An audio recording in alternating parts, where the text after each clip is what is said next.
नारायणं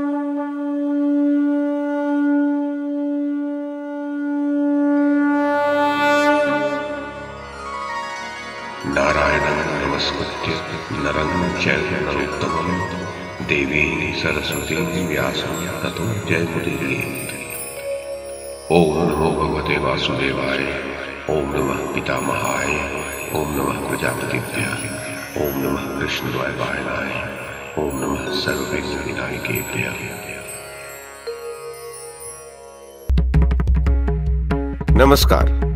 महाभारत कथा श्रृंखला में आपका स्वागत है।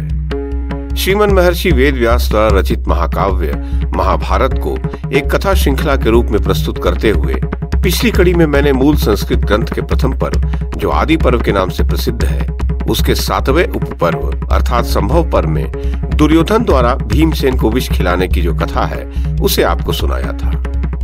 अब इस कड़ी में इसी संभव पर्व में भीम की नागलोक से वापसी की जो कथा कही गई है उसे मैं कमल किशोर आपको सुनाता हूं।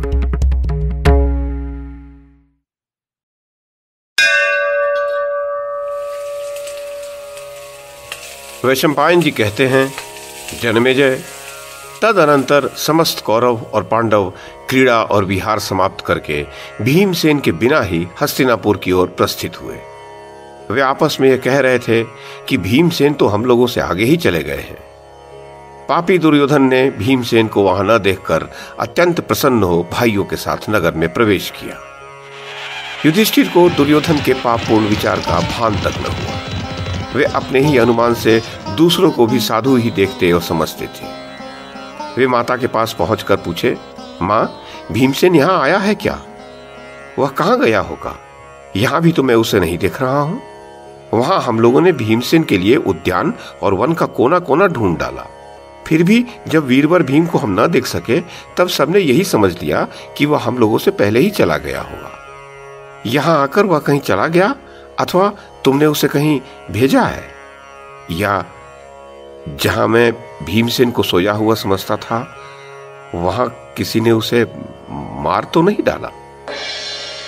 इस पर कुंती हाय हाय करके घबरा उठी और बोली, मैंने भीम को नहीं देखा है, वो मेरे पास आया ही नहीं।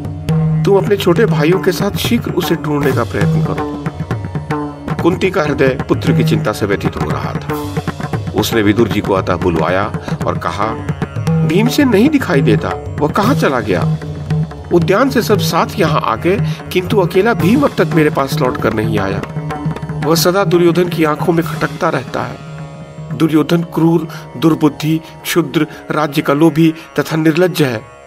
अतः संभव है वह क्रोध में भीमसेन को धोखा देकर मार भी डाले। विदुर जी ने कहा, ऐसी बात मुंह से न निकालो, शेष पुत्रों की रक्षा करो।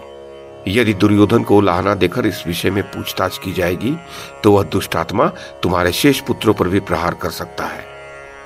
महामुनि व्यास ने कहा है, ये तुम्हारे सारे पुत्र दीर्घजीवी हैं, अतः तुम्हारा पुत्र भीमसेन कहीं भी क्यों न गया हो, लौटेगा अवश्य। वैशंपायन जी कहते हैं, जन्मेजय, विद्वान विदुर यूं कहकर अपने घर चले गए। इधर कुंती चिंतामग्न हो अपने चारों पुत्रों के साथ चुपचाप घर में बैठी रही। उधर नागलोक में सोए हुए भीमसेन 8वें दिन जब वह रस पच गया जगे। उस समय उनके बल की कोई सीमा नहीं रही। भीम को जगा हुआ देख सब नागों ने कहा, महाबाहो, तुमने जो यह शक्तिपूर्ण रस पिया है इसके कारण तुम्हारा बल 10 सहस्त्र हाथियों के समान होगा और तुम युद्ध में अजेय हो जाओगे। आज तुम इस दिव्य जल से स्नान करो और अपने घर लौट जाओ। तब भीमसेन स्नान करके शुद्ध हो गए और उन्होंने श्वेत वस्त्र और श्वेत पुष्पों की माला धारण की। फिर उन महाबली भीम ने विषनाशक सुगंधित औषधियों के साथ नागों की दी हुई खीर खाई। इसके पश्चात वे नागों से आज्ञा ले नागलोक से जाने को उद्यत हुए। तब किसी नाग ने भीम को जल से ऊपर उठाकर उसी प्रमाण कोटि के वन में रख दिया। फिर वे नाग पांडुपुत्र भीम के देखते देखते अंतर्धान हो गए। तब भीमसेन उठकर शीघ्र ही अपने माता और भाइयों के समीप आए।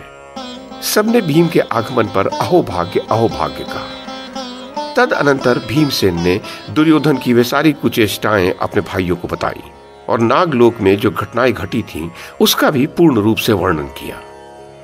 तब युधिष्ठिर ने भीमसेन से कहा, भीम, तुम सर्वथा चुप हो जाओ। तुम्हारे साथ जो व्यवहार किया गया है वह कहीं भी किसी प्रकार न कहना। यूं कहकर युधिष्ठिर अपने सब भाइयों के साथ उस समय से अत्यंत सावधान रहने लगे। उधर दुर्योधन ने भीमसेन के प्रिय सारथी को हाथ से गला घोंटकर मार डाला। उस समय भी धर्मात्मा विदुर ने उन कुंती पुत्रों को यही परामर्श दिया कि वे चुपचाप सब कुछ सहन कर ले। दुर्योधन ने भीमसेन के भोजन में पुनः विष डलवा दिया, किंतु वैश्यापुत्र युयुत्सु ने कुंती पुत्रों को यह बात बता दी। परंतु भीमसेन ने उस विष को भी खाकर बिना किसी विकार के पचा लिया।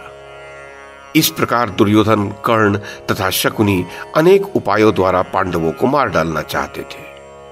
पांडव भी ये सब जान लेते और क्रोध में भर जाते, तो भी विदुर के परामर्श के अनुसार चलने के कारण अपने अमर्ष को प्रकट नहीं करते थे। राजा धृतराष्ट्र ने उन कुमारों को क्रीड़ा में लगे रहने से अत्यंत उद्दंड होते देख उन्हें शिक्षा देने के लिए गौतम गोत्रीय कृपाचार्य की खोज कराई, जो सरकंडे के समूह से उत्पन्न हुए थे और विविध शास्त्रों के पारंगत विद्वान थे। उन्हीं को गुरु बनाकर कुरुकुल के उन सभी कुमारों को उन्हें सौंप दिया गया। फिर वे कुरुवंशी बालक कृपाचार्य से धनुर्वेद का अध्ययन करने लगे। तो ये थी आदि पर्व के 7वें उपपर्व अर्थात संभव पर्व में भीम की नागलोक से वापसी की कथा। इस कड़ी में बस इतना ही। अगली कड़ी में इससे आगे की कथा सुनाऊंगा।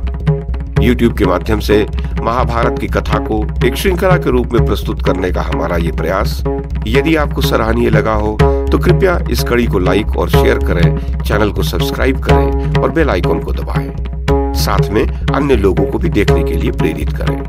धन्यवाद और नमस्कार।